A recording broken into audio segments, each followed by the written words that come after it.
네, 여러분 반갑습니다. 래플입니다. 제가 오늘 준비한 영상은 부관 장비와 관련된 영상이에요.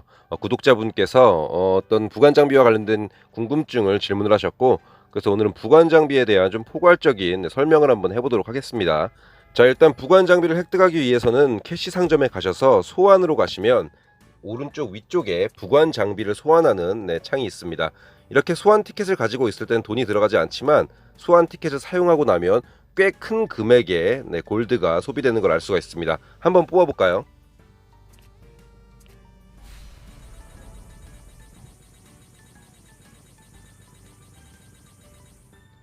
자, 이렇게 소환을 하다 보면 전설 등급, 그러니까 노란색이 되는 S급 등급을 획득하는 결과는 거의 나오기 힘들고요. 합성을 통해서 확정적으로 얻을 수가 있기 때문에 얻는 거는 큰 무리가 없는데, 문제는 이렇게 부관 장비를 한번 소환할 때 200만 골드가 들어갑니다. 그렇다면 모든 부관들에게 전설 등급의 장비를 착용하는 데 들어가는 골드는 얼마나 될까요? 저 같은 경우는 제가 사용하고 있는 부관들을 제외하고 나머지는 아직 전설 등급을 착용하지 못하고 있습니다. 반도 안 되는 숫자인데, 그래서 이제 모든 부관에게 전설 등급을 착용한 그런 분에게 여쭤봤더니 대략 10억 골드 정도가 들어간다는 얘기를 전해 들었어요. 굉장히 큰 금액이죠. 자, 그렇다면은 이 질문을 해주신 뉴비분께서 부관 장비를 뽑기 위해서 200만 골드씩을 막 소모를 해서는 안 되겠죠. 골드가 워낙 많이 들어가기 때문에, 특히나 우리가 이제 일반적인 토벌을 하는 데 사용하는 장비들을 먼저 키워야 되는데, 골드를 그렇게 남용을 하게 되면 정작 내가 필요한 장비를 키울 수 있는 골드가 남질 않습니다. 그래서 부관 장비는 제일 마지막 컨텐츠다라고 생각을 하셔야 돼요. 뭐 티켓이 남아 돌아서 뭐 어떤 컨텐츠들을 통해서 티켓을 획득했다면 그 티켓으로 뽑는 건 상관이 없겠지만, 아직 10전장까지 클리어를 다 못하신 분께서 계속해서 부관 장비를 뽑다 보면 장비 강화를 할 수 있는 골드가 남아나질 않습니다. 이 점은 꼭 숙지를 하셔서 절대로 부관 장비를 초반에 골드를 사용해서 뽑는 일이 없으시길 바라고요.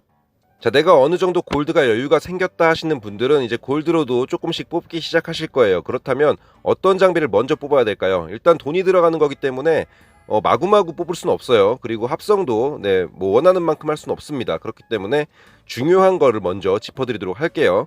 자, 부관 장비 칸에 들어가셔서 이렇게 부관들을 눌러보면 자동으로 어떤 부관이 착용할 수 있는 장비들이 있습니다. 저는 지금 소지하고 있는 부관 장비가 꽤 많기 때문에 이렇게 누르는 부관마다 부관 장비가 바뀌는 걸 볼 수가 있는데요. 부관의 타입은 세 종류가 있어요. 원거리 부관과 근거리 부관, 그리고 서포터, 이렇게 세 종류의 부관이 있습니다. 원거리 부관은 말 그대로 먼 거리에서 발사를 하듯이 공격을 하는 부관들이고, 근거리 부관은 말 그대로 창이나 칼을 들고 달라붙어서 싸우는 애들이에요. 그리고 서포터 같은 경우에는 뭐 많지는 않은데 테오, 그리고 솔라, 그리고 앞쪽에 라리카가 있고요. 제일 맨 뒤쪽에 이렇게 루드밀라까지 이렇게 4명의 서포터가 있습니다. 서포터는 말 그대로 토벌을 하는 상황에서 거의 약간 뒤쪽에서 보조를 한다, 약간 그런 느낌으로 받아들이시면 될 것 같아요. 자, 테오나 솔라 같은 경우에는 서포터라는 느낌이 별로 없는데, 어쨌든 간에 그렇게 나뉘어 있기 때문에 그냥 받아들이시면 되겠습니다. 자, 예전에도 한번 어떤 부관 장비를 획득을 하는 게 좋으냐에 대해서 말씀을 드려봤었는데, 오늘은 좀 총정리를 해서 다시 한번 말씀을 드릴게요. 앞서 말씀드린 대로 부관 장비는 세 종류의 타입을 갖고 있습니다. 물론 뭐 목걸이도 있고 반지, 벨트도 있겠지만 제일 중요한 건 무기를 먼저 해야 된다라고 생각하시면 돼요. 합성을 하는데 들어간 재료들이 뭐 무한정으로 나오는 게 아니라 분해를 해야지만 나오기 때문에 워낙 많은 숫자의 장비들을 갖고 있어야 돼요. 그렇기 때문에 일단 무기를 먼저 뽑는다고 생각을 하시고, 이 무기가 사냥에 도움이 되는지 안 되는지를 알아야 됩니다. 자, 이렇게 무기들을 눌러보면 여러가지 스킬이 있어요. 밑에 보시면은 스페셜 데미지 부스트라고 해서 액티브 스킬 사용 시 10초간 활성화됩니다. 모든 아군이 적에게 입히는 기절, 속박, 다운, 빈결, 석화 피해가 20% 증폭됩니다. 자, 이거는 액티브 스킬이라고 했죠. 액티브 스킬이 뭔가요? 자, 이렇게 부관 정보창에 들어가 보시면 오른쪽에 스킬이 4개가 보입니다. 그리고 위쪽에 부관의 슬롯 얼굴이 보이고요.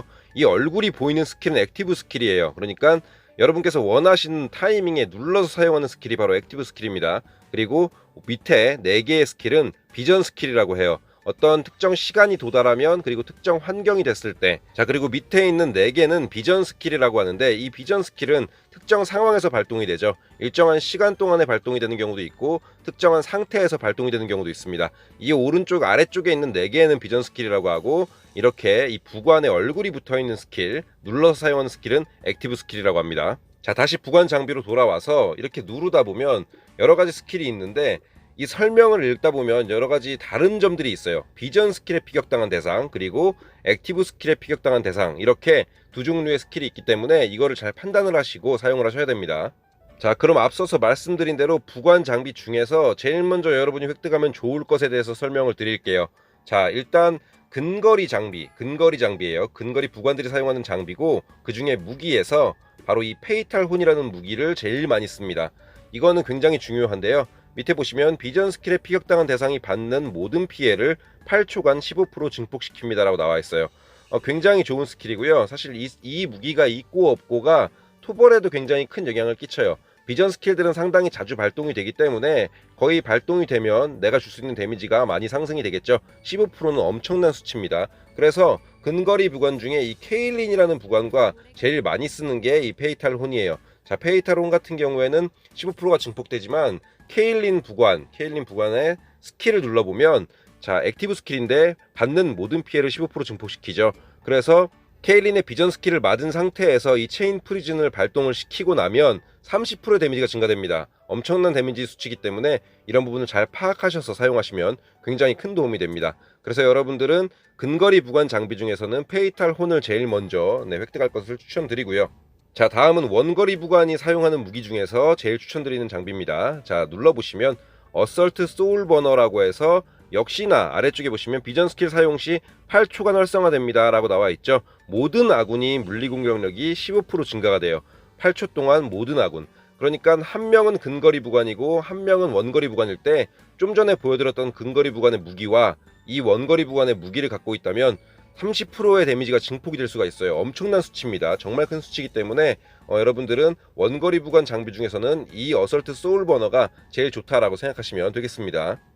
자, 다음은 서포터 부관 장비 중에서 제일 추천드리는 장비예요. 이거는 루드밀라일수록 굉장히 좋긴 해요. 왜냐면 루드밀라는 스킬을 연속으로 계속 쓸 수가 있기 때문에 이 일루전 그리모어라는 스킬을 착용하게 되면 사냥을 하는 시간 동안 거의 대부분은 아군의 치명 확률이 25%가 증폭되는 상태가 되는 거예요. 그렇기 때문에 굉장히 좋은 책이라는 걸 볼 수가 있죠.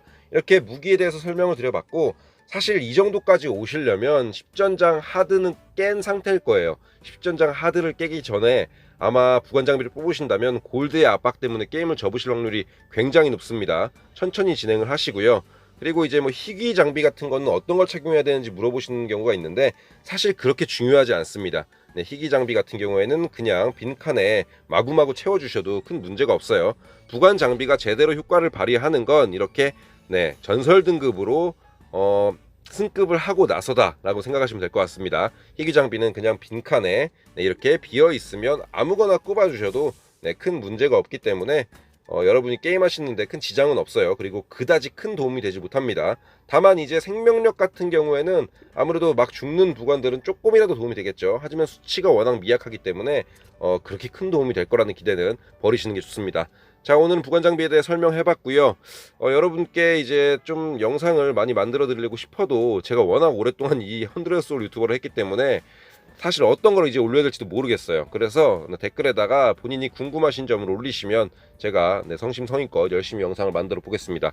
영상의 퀄리티는 뭐 당연히 뭐 핸드폰으로 하기 때문에 구리지만 그래도 정보를 전달하는 데 있어서는 큰 문제가 없다고 판단을 하고요. 저는 이 게임이 좋아서 하는 유튜버이기 때문에 뭐 영상의 퀄리티를 기대하지는 마시고요. 그리고 더 궁금하신 점이 있으시면 실시간을 알람과 구독을 해주시면은 저기 실시간 할 때 알람이 가니까요. 오셔서 질문하시면 많은 도움이 되실 겁니다. 자, 그럼 오늘 영상은 여기까지 하겠습니다. 저는 레프리였습니다. 감사합니다.